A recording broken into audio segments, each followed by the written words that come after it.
Yo, what is going on, dudes? Welcome to the video. Today, I'm trying out the big REETS settings. It's absolutely nuts right now on controller. He's playing in the PC tournaments using controller. He's dominant. His piece control, his aim is some of the best in the game that I've ever seen. Like, just look at my dude. He's insanely skilled. Like, insanely skilled. Watch this, dude. Watch this tracking. Just see you later, man. It's insanely good. So we're gonna try out his settings today. I'm gonna play 2 games. I'm gonna let you guys know my thoughts on basically what his settings feel like as I'm playing them, and then I'll share you guys the settings at the end of the video. I'm gonna let you guys know like what parts of his settings are amazing and that you should definitely try out, and some things that might actually mess you up, but it's very obvious that Reit has adapted to these things and dominates with them. But I think there's a lot of cool stuff you can learn from looking at his settings. So it's gonna be a sick video, dudes. Drop a like on it if you enjoy it. Hit that sub if you guys are new. And let me know in the comments if there's some of these settings you want to see me check out and review for a video in the future. Appreciate you.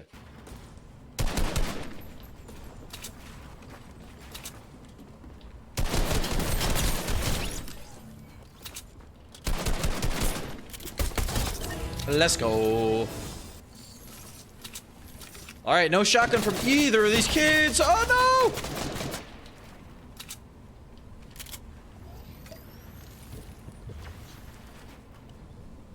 What is he doing?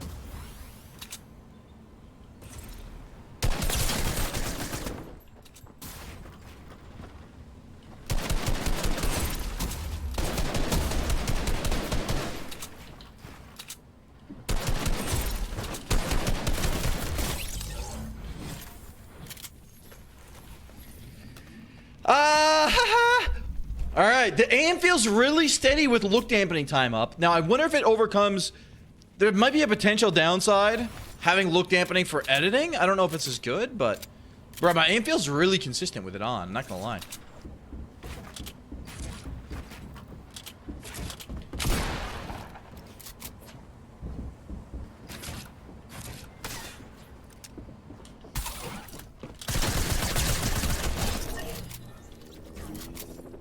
All right, AGGs, man.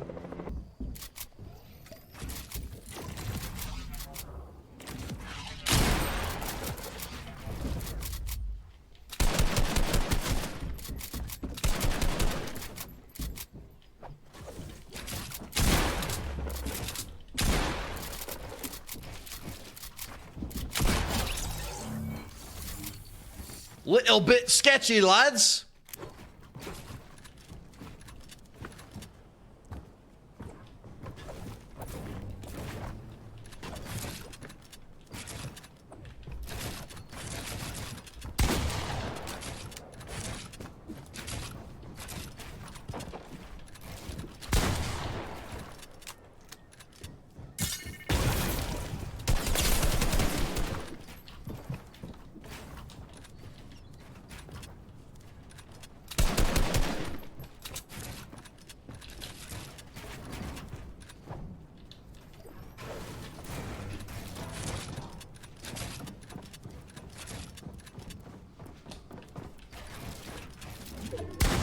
Let's go.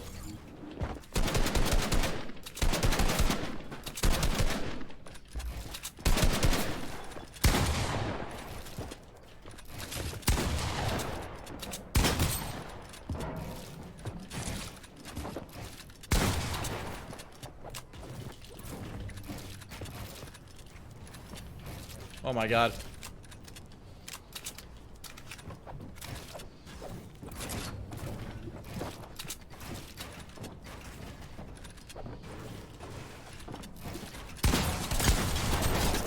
Okay. Gotta work on that tracking in the box, baby. Gotta work on that tracking.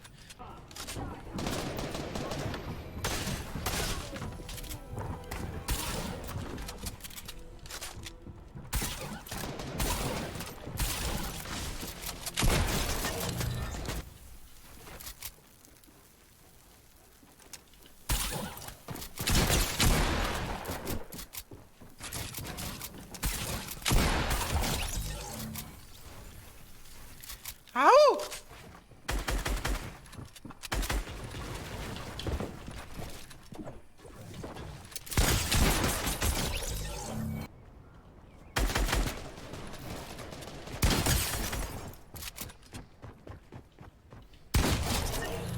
What's up, bro?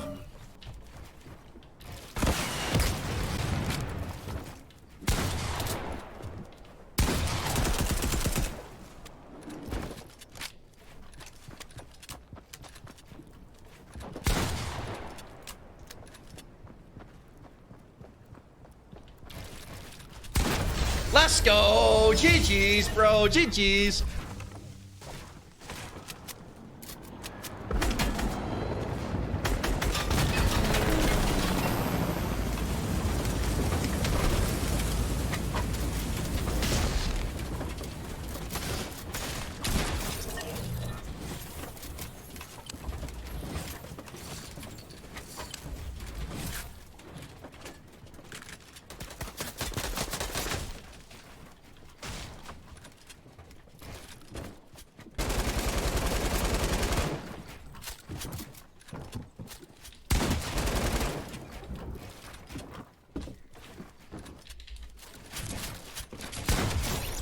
Get out of here, baby.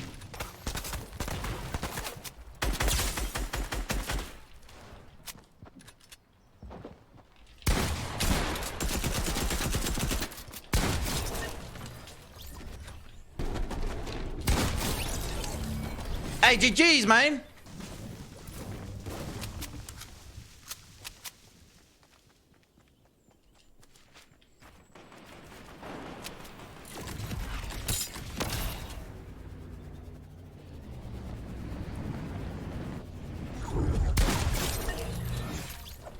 Ah! That is cheese, dude. Absolute cheese.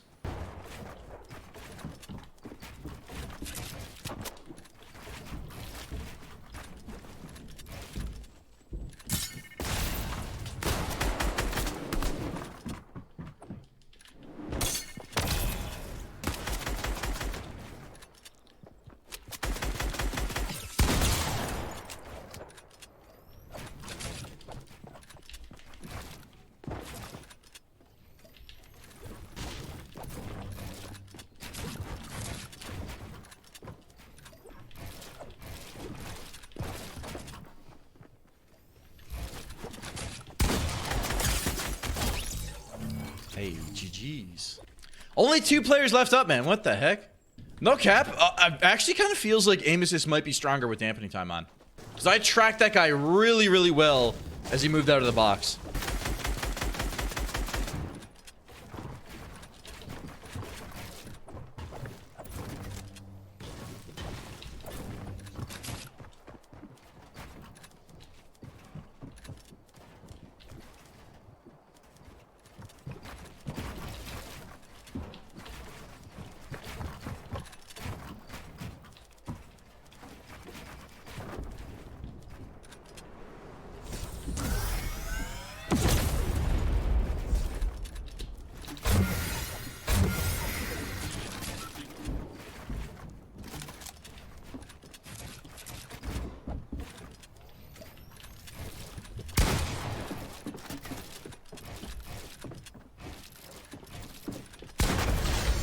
I butchered the edits, but we hit the 220. Jeez, man. All right, GG's, bro. GG's, bro. Let's go. Yo, I hope you guys enjoyed the gameplay. I really think that his settings made me a lot more accurate. I'm not going to lie. So I'm going to share those with you guys right now. And one thing I will say about them, let me just move my fat dome for a sec. I do think there's a few things that make his settings amazing and a few things that you might find difficult. So definitely feel free to tweak these as you go. But here are his settings that we tried out today. He's on 1.6 build and edit mode sense. He's on 50-60 horizontal and vertical speed. That's his core sensitivity. He's on 17% ADS look and vertical speed. But here's the big thing that's totally different from my settings that I tried out today and I think is actually amazing is 0.2 dampening time. And we're going to explain what this actually does and the advantages and the disadvantages. He also has a 7 left stick dead zone. However, I used this. I tried it out in the video. I didn't really like the way it made my movement feel, so I turned mine back up to a 20% because I just like to have like a lot of play with my joystick on my left stick, if that makes sense. He also has enable foot controller on. Back in the day, there was a bug that this actually reduced your input lag. I don't think it really does anything anymore, but we just turned it on for the sake of it.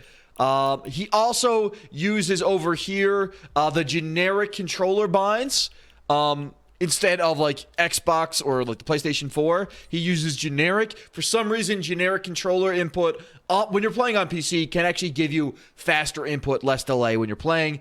It's not super big deal, but it can be a big deal, if that makes sense. So the two things that are huge that you should definitely try out from his settings is his horizontal and vertical look speed being different. This has two advantages. The number one being basically allows you to hit your headshots way easier when you have a higher vertical speed. The reason being is that when I walk up to a player and I aim at their feet, there's a lot of aim assist, right? So I have to overcome the aim assist to get to their head. This is even more important when you're aiming at somebody with a shotgun. So look how fast it is for me to flick up. But if I aim at this dude's feet, it takes a lot more like flicking upwards to actually be able to get up onto their head. But if I have a higher X or Y sensitivity than my X sensitivity, it allows me to make that flick easier. Now, the second big thing that's amazing with his settings is this high dampening time. I never thought it would be a good thing with exponential, but let me explain it. Basically, dampening time, it's the amount of time that it takes for you to reach your maximum acceleration once you provide your initial input on the joystick. And basically what this does is it makes a little bit of a delay when you start to aim, aim in with your joystick. But here's the thing, is when you're on a player and you're trying to make the slightest adjustment, it means it gives your joystick more control because your sensitivity won't actually function as high when you initially start aiming. So if I'm close to the player and I want to make a little tiny flick to get onto their head, I'm able to do that because of that, basically extra little bit of tweaking by what the dampening gives you. Basically it adds a slight delay where you have more control when you first start inputting on your stick. But here's the one issue as a side result of this, and you guys really should make up your minds, test out both, but really make up your minds on how you want to use this based on the information I'm about to give you, because there's one big potential downside to having dampening time on, and really what it is how it affects your building. So not only do you have dampening when you're aiming at somebody, but you also have dampening when you're trying to hit an edit. So if you're trying to do a little flick edit, basically I was trying to go for the arch edit right there where I edit this arch. But if you try to do it too quickly, if you try to do your edit too fast, the dampening time actually kind of delays it. And so if you're trying to make this edit, but you do it too quickly, you might end up with just a door edit. Basically, is one thing that can happen. It can actually slow down your edits a little bit, but it's at the cost to having better aim. Now, the other thing that it can do is say you're trying to go for a jump out. Say there's a guy on top of this cone right here, and I want to jump out, shoot a shot at him, and then land on a floor underneath myself. So it's going to look basically like this. Oops. It's not going to look like that. Hold on. It's going to look basically like this. But when you're going for a move like that, and I managed to do it correctly, I was half expecting myself to miss it on the second time too, what happens is because you have that dampening time where it's slowing down your sensitivity, what happens is when you go for that jump out, it can take you a little bit longer because, again, your look sensitivity is being dampened to make that flick downwards and protect yourself. So it's definitely something to keep in mind. It can kind of slow down your edits. It can kind of impair, your jump out moves, but it's not a huge deal, and you really can get used to it. And if you watch Reit playing the game, he's very obviously used to it, and that dude wins so many cash cups. He places so well in FNCS. He's all in all an amazing controller player. So it's definitely not it's going to make you bad and slow, but it will feel like a major adjustment when you switch the dampening time. But again, the one thing I find about this is your aim at range becomes so much better when you have your dampening up, and your ability to just make micro adjustments gets a lot better and a lot more consistent, and it almost makes your aim feel like it's stickier. If you watch the video, you guys heard me talking about it. My aim assist actually feels like it's stickier when I have that dampening turned up right here. So it honestly feels like dampening makes your aim assist tighter, but it can cost you a little bit of that initial movement. But that's it for the video, guys. I hope that makes sense. I hope everything I explained works good. I'm honestly thinking I'm going to be sticking with REETS settings because I really felt really strong today playing Fortnite. I felt very, very confident with my aim, and it didn't feel like in any way I was really significantly impaired with my building speed. I felt like it was really, really good despite the dampening. So yeah, that's my thoughts. Definitely try it out, guys. Thank you guys so much for watching the video. If you guys enjoyed, drop a like on it. Hit that sub if you guys are new. I'm also gonna link Reit down below because you guys, if you don't know about him, you should check him out. He's nuts. He's lit. He is incredibly skilled on controller. Would definitely recommend dropping a sub on his channel as well. But thank you guys so much for watching. Have yourself a great day.